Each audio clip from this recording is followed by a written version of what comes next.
So these are instructions to my popping sentiment card. For the decorative panels of this card, I have used the debossing tool on Cricut foil poster board. This is an easy way of making a very plain panel look a little bit more interesting. So this is my center panel for the interior of my card. I'm just putting glue on the back of the debossed panel, placing it on the white layer. I'm trying to maintain an even border all the way around. So I've already folded down on the score lines that are on either side of my card base. And now I'm just going to glue this in so that it fits in the center panel with a nice even border all the way around. And now I have the two panels that flank that center panel that are going to fold over into the card. So I'm going to do the same thing. I'm putting glue on the back of my debossed panel and then gluing it to my white layer. And then I'm going to glue that panel down to the right-hand side of my card. And now I'm just going to do that for the other side as well. Now that I've decorated the inside of my card, I'm going to flip my card over. I just wanted to mention that my card base is 80-pound Cricut cardstock, and the white layer is also 80-pound Cricut cardstock. And both the gold and the red are Cricut foil poster board. So the gold goes down exactly the same way as the red layer. So I'm just going to put glue on everything, glue it all down to the panels as you see it, making sure to maintain an even border all the way around. Now that I've glued on my panels, I'm going to work on the images that are going to go on my pop-up mechanisms. So I've got my scalloped rectangle, and I've cut this out of 80-pound cardstock. And then I have my gold poster board layer, and I'm just centering it as best I can.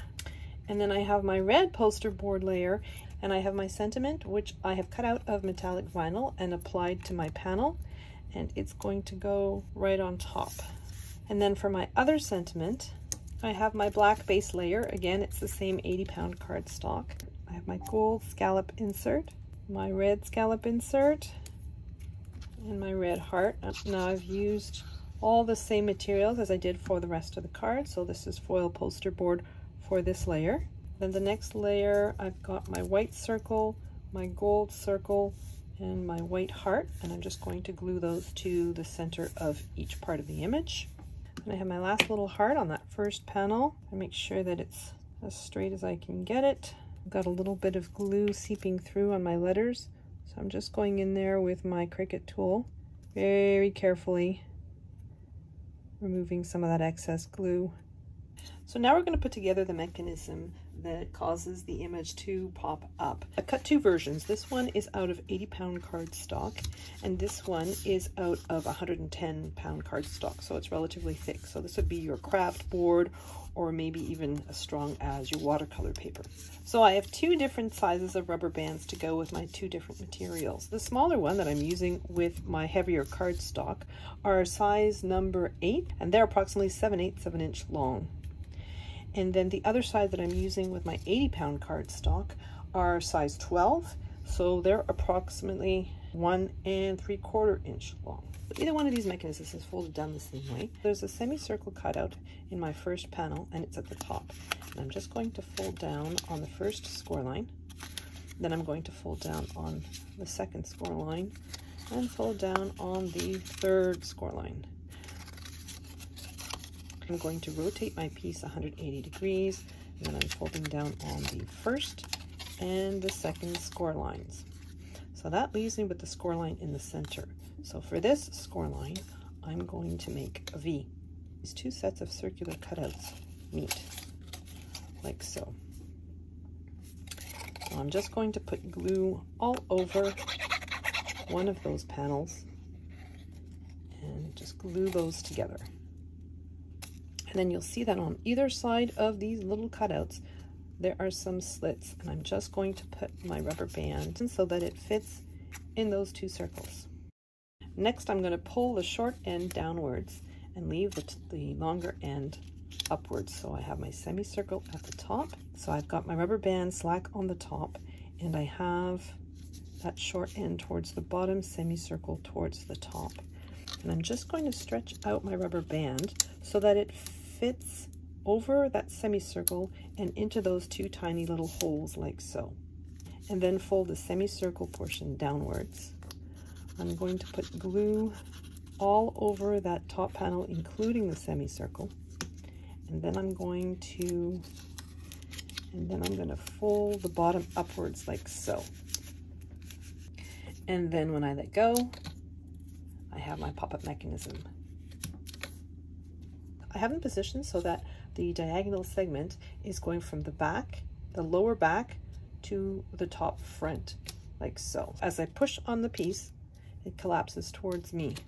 The part that's on my craft mat right now, so the underside, that's the part that's going to be glued to my card base. So I'm just flipping my piece over so that I'm looking at that part, and I'm putting double-sided tape from edge to edge. Now, normally I would just glue this down, it's so much easier. But because I'm using a cardstock with a foil finish, I'm going to glue this down with double-sided tape instead. The three other sides of my shape are going to get covered with decorative panels. So now that I have glue on the bottom panel, as it collapses down, this is going to be the front panel, and this is where I'm going to be attaching my pop-up features, and then I'm just adhering the decorative layer. And again, this is just more of that foil poster board.